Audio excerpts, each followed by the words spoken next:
Hi, good afternoon, everyone. Thanks for coming. That's great. Okay, just to start off, I'd like to express my thanks to Mrs. Yeo and to Billy for the invitation to share in this seminar. I understand it has been quite a number of years already, so I'm very glad to see so many participants in this particular seminar.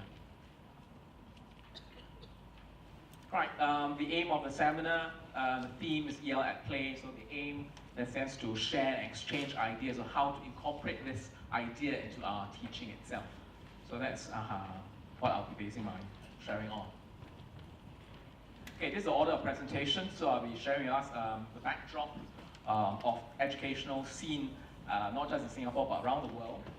I'm sharing us a different landscape of how things are done slightly differently in a particular system. This particular model that they have, and then I'll end with an exhortation. Okay, the backdrop. This is an OECD report comparing secondary school teachers as well as primary school teachers. The reason I'm sharing this is I run two particular master's courses. In every of these master's courses, I'll have a mixture of secondary as well as primary school teachers. And during the course of these courses, somehow secondary school teachers will always highlight this finding. And the primary school teachers sometimes are at a loss of how to respond. The secondary school teachers will share, what have you all been teaching? How come the students, when they come to secondary schools, don't know these grammar rules? How come they don't know how to write these different text types? So they get a bit agitated. Then the primary school teachers will defend themselves saying, we have taught these things. We have taught these grammar rules. We have taught these different ways of teaching writing itself. But the secondary school teachers don't seem convinced, because when they come to them at secondary 1, these students don't seem to have learned anything. So that's their point of contention itself. So we were wondering, what is the cause of this? We have taught them well as primary school teachers, so why is it not transferred to secondary school when they go to secondary school? Where is that deep learning in that sense? It seems as if they have performed surface learning while they are with us. They have not retained that knowledge when they moved on to the next level. Some statistics from the OECD countries, as you can see, on average, primary school teach 74 hours more than secondary school teachers. So we're teaching a lot more. We're working very hard, aren't we?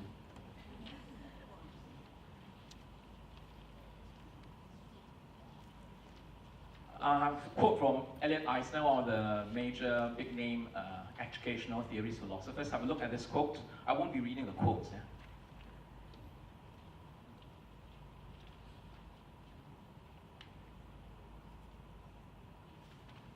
So this is the history of standards. Why we have standards in the school system, in that sense, is to, in a sense, assess, to measure, to compare. There are a number of features in standardization in a school system.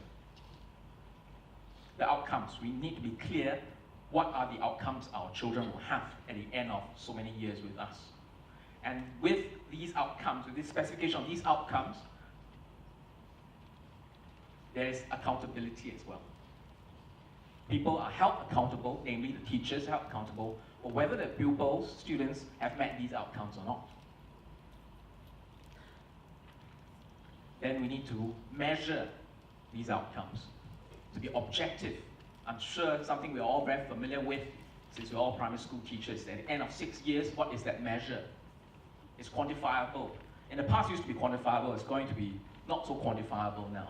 But it is quantifiable from an SEAB perspective.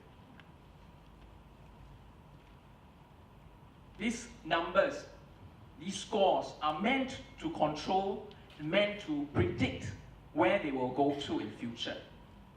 Predict a trajectory of their career, trajectory of their life, in a sense. It is meant to. there's this assumption. Of course, we will challenge this assumption, whether that is true or not.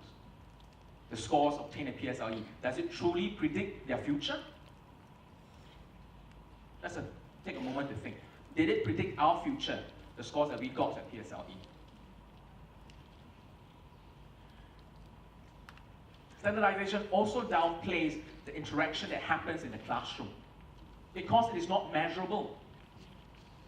So how can we highlight this aspect if it's not measurable? So the standardization regime, interaction is not to be taken into consideration. It is the sit-down, pen and paper scores that matter, not interaction. However, when we go into the workplace, what matters more? It is the interaction. It is emotional quotient, the ability to relate to others, to relate to our bosses, to relate to our peers, to relate to our subordinates. That matters most. But this is not assessed because in the standardization regime, this is not important. There needs to be commensurability, a means with which to compare. However, how can we compare our students?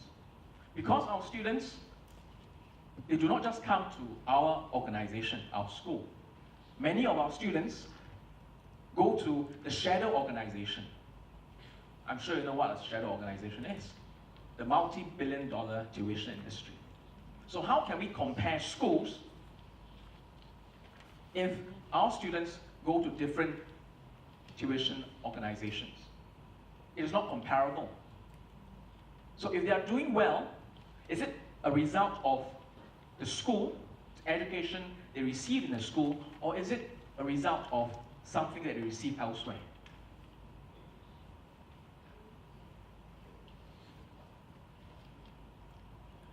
And standardization relies on extrinsic incentives. This has been a feature since the 1980s when the neoliberal pressures took effect around the world. Schools are likened to the marketplace. Which school can produce better results? The parents will send these schools to send their kids to those schools in a sense. So this has become a feature of many education systems around the world. I'm not just talking about Singapore, I'm talking about in general education systems around the world. As a result of these features of standardization, these are the consequences. The curriculum gets narrowed. We neglect certain aspects. We teach and focus on teaching on certain aspects of the curriculum because that will be tested. So testing becomes our priority. And because we feel this is so important, the public also feels this is important. This pressure to perform started a few decades ago. So what we have now is a social imaginary where the public has such great emphasis on the examination. The ministry is cognizant of this. So the ministry is trying to downplay the overemphasis on the results. However, the social imaginary has not changed. This will take time because it took decades for us to reach this stage. So it won't just take a few years for the social imaginary, the public to recognize, to downplay the overemphasis on results.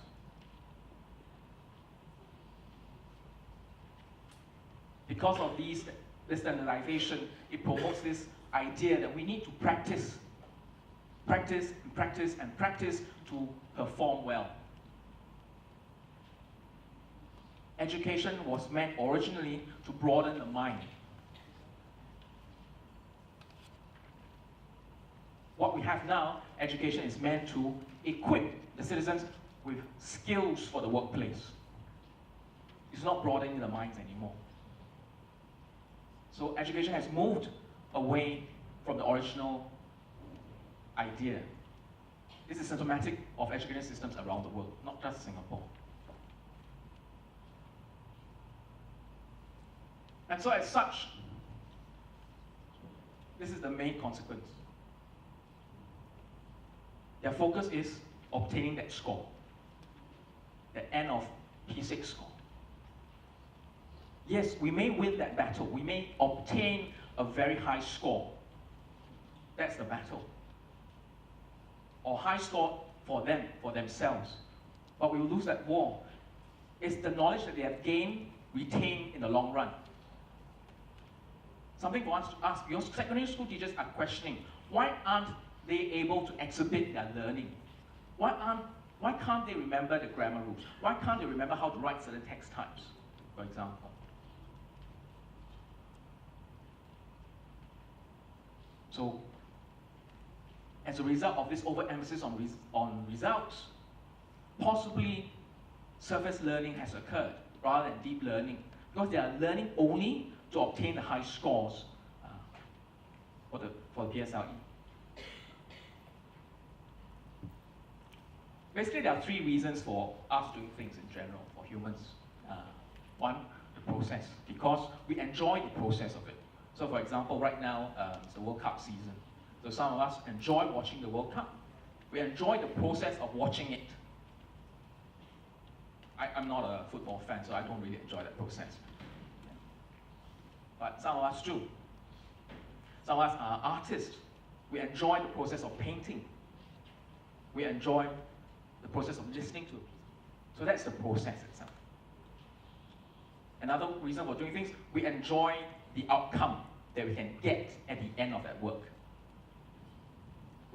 For example, the example given is a clean kitchen. I enjoy seeing a clean kitchen. I don't enjoy the work per se, but I enjoy seeing it is clean. That's the outcome of the effort. And some of us do it because we enjoy the rewards at the end.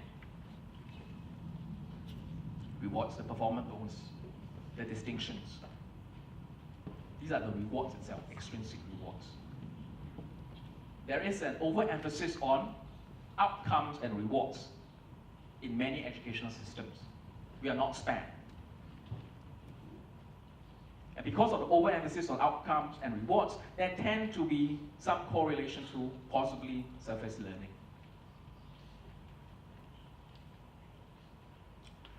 In a number of studies, the major study that NIE did 2010, collected data in 2010, called it the Core 2 research.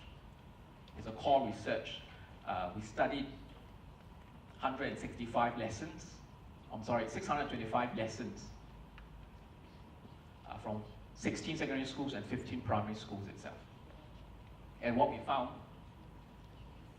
Singapore has a very performative-oriented pedagogy. And this is a dominant feature of a Singapore system. And it is extremely predictive of student achievement.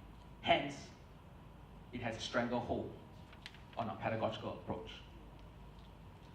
By using this particular approach, we will get the results. We will get the high short-term gains. And that's what we're looking up for. Primary school, at the end of 6 years, PSLE. Secondary schools, at the end of 4 or 5 years, O-levels. It's very high short-term gains.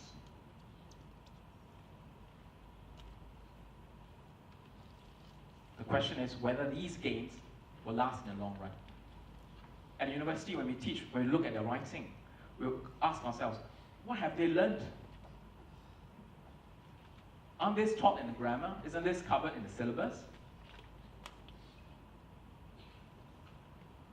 So possibly every segment of our educational system is focused on the high short-term gains.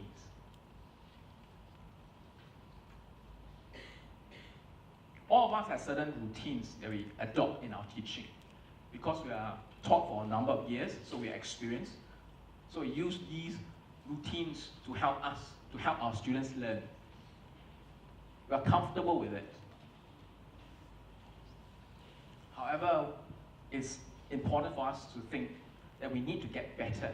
We shouldn't just depend on these routines over a long period of an entire career.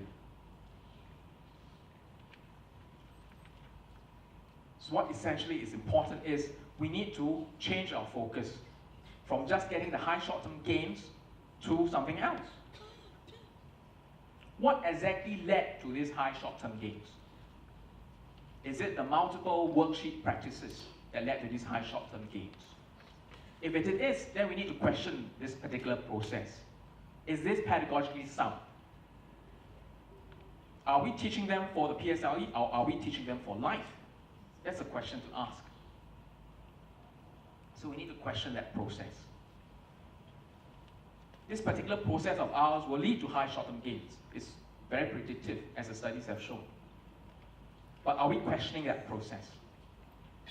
That's the question for us to ask ourselves. That is the landscape itself. Am I making you uncomfortable? If I am, that's good. It is good to have some cognitive dissonance. We learn when we have dissonance.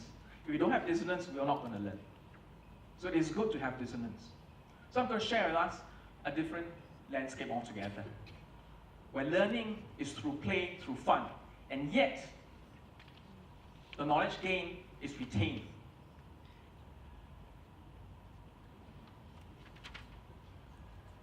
In 2006, Pearl's result, it was the second Pearl's.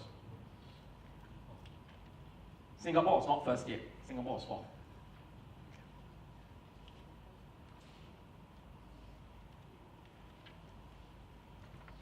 So this is a screenshot of the web page itself.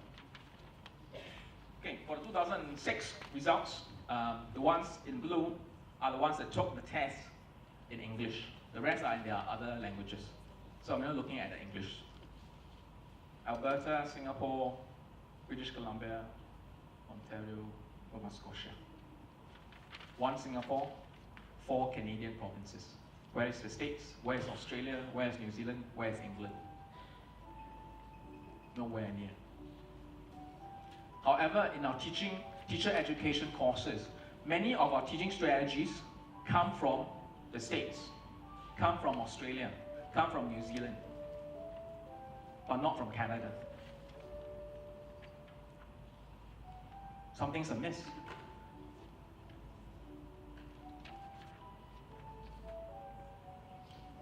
This is the first time Alberta took part in the polls, and subsequently they didn't take part anymore.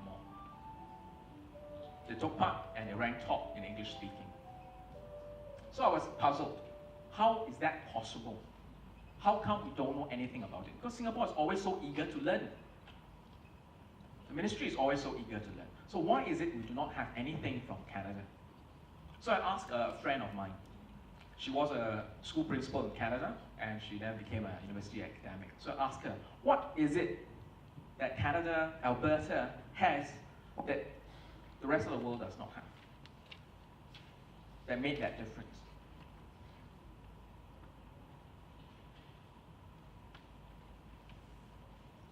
This is a quote from their Minister of Education family.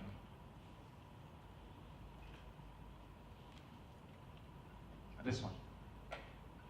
Picture word inductive model. What exactly is this? It is a particular model of teaching from kindergarten all the way to their grade 12. The same strategy used from kindergarten all the way up to their grade 12. Which means they are our secondary school. Kindergarten to secondary school. It utilizes their extensive listening and speaking vocabulary to build their writing and reading vocabulary. Something they already have before they come to school, to build what they need in school. So I'll be skipping some slides now. Okay, this is a quote from her, Emily Calhoun. She came up with this particular model. Have a look at what she says.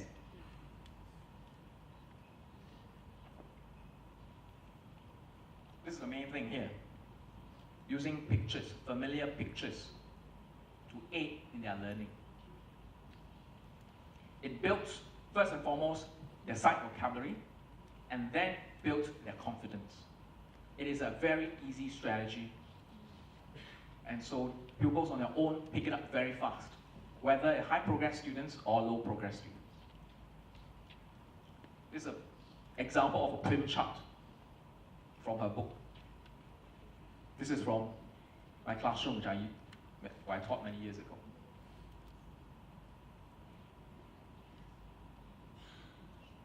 For them, they carry out over a period of 2 to 6 weeks. So which means the picture must be a very rich picture. Because they're using this one picture to teach all the skills. Vocabulary, grammar, writing, even writing, phonics. They start with a picture. The students identify the objects in the picture. They draw a line from that object to outside the picture, and then the teacher writes the word outside that. The teacher repeats the spelling of the word, follows the line to the picture, object of the picture in the picture itself. So it reinforces the word is anchored in the picture. So it becomes a picture word dictionary of sorts. For Canada, the teacher will then prepare cards. Whatever words they have come up with, they have shaken up, the teacher will prepare a set of cards to give to each individual student to bring home to learn. But their class is about less than 20, so that's possible. For us, it might be a bit difficult. The next day they come back, the teacher will go through that chart again. They go through the words. They get individual students to go through the words. If the individual student does not know the word, the teacher will ask the student to pick up a card that has the word, go to the chart, and follow the line to the object in the picture. The child, the student, is able to tell us that object. Then from there, they move down, follow the line back to the word itself. So the recognition of the word is anchored to the picture. So this is at the beginning stages itself. These are some examples, some local examples.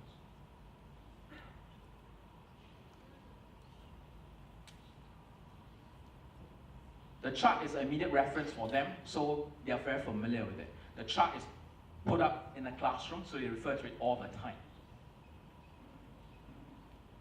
This is a class that I tried with. They have never used Quim before. Introduced it to them. Immediately after I demonstrated, they went to the floor and started shaking out the words. It was so easy for them. Their low progress students could do it on her own. She didn't have any difficulty. She didn't have to ask the teacher for help. She didn't have to ask her students, her classmates for help. She was able to do it on her own. And they all had fun learning the words from it. Importantly, there needs to be multiple exposure for the words to be retained. First exposure is from a teacher's Quim chart. Second exposure, the group Quim chart. Third exposure, individual Quim chart. Each is given the same picture, and they are shaking out the words again. So they're shaking out the words 3 times.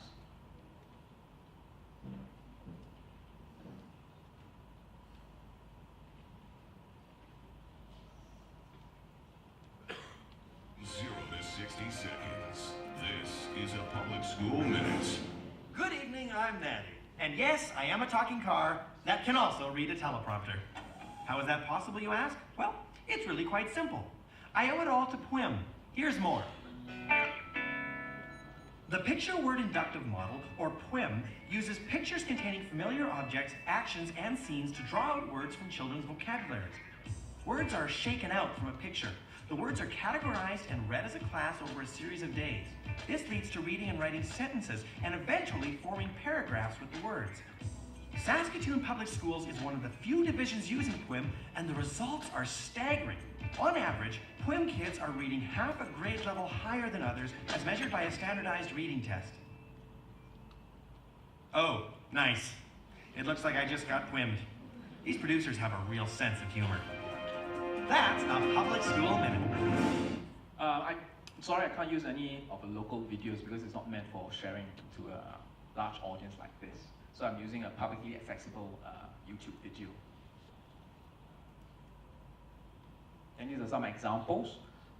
After they've shaken out words, the next level is they need to categorize the words. We can have closed sorting or open sorting. So for example, open sorting, the students themselves will decide on how they want to sort the words out, to categorize the words. Living things, non-living things.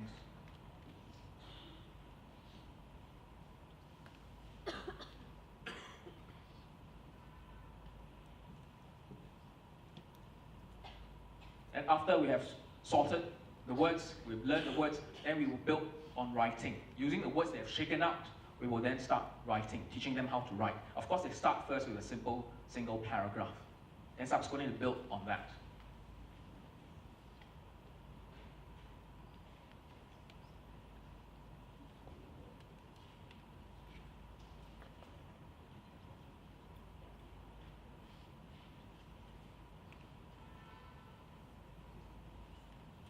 Alberta, Canada uses this particular model to help their kids learn.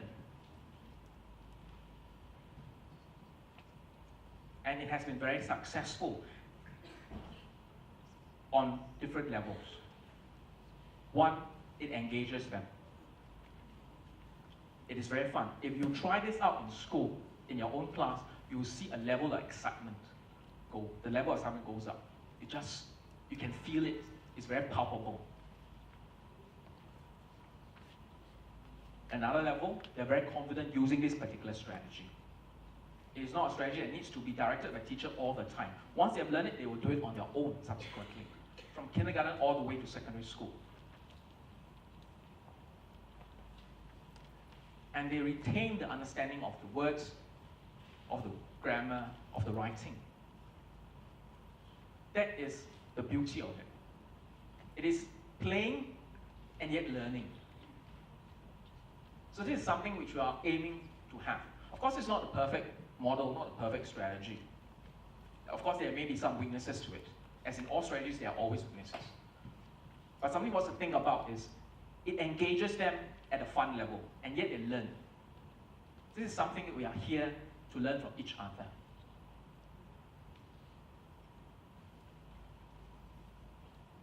This is a big problem in the school system around the world.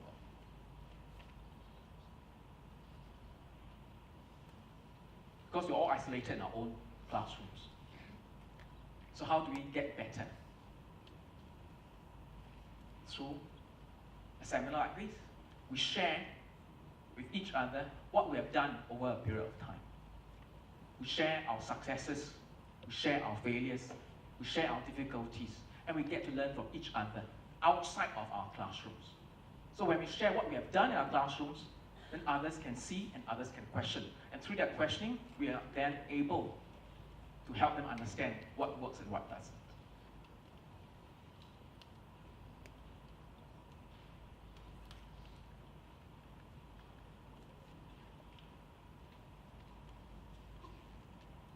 The period of silence that teachers don't like. So my exhortation is to us. I'm so glad we came to learn from each other. To be better teachers, to continue to be good teachers, we need to continue to learn from each other. We don't need to go all the way to an isolated corner in the western part of Singapore to learn anything. We can learn where we are in our east. So with that, I thank you very much. And I hope that you enjoy your learning journey today.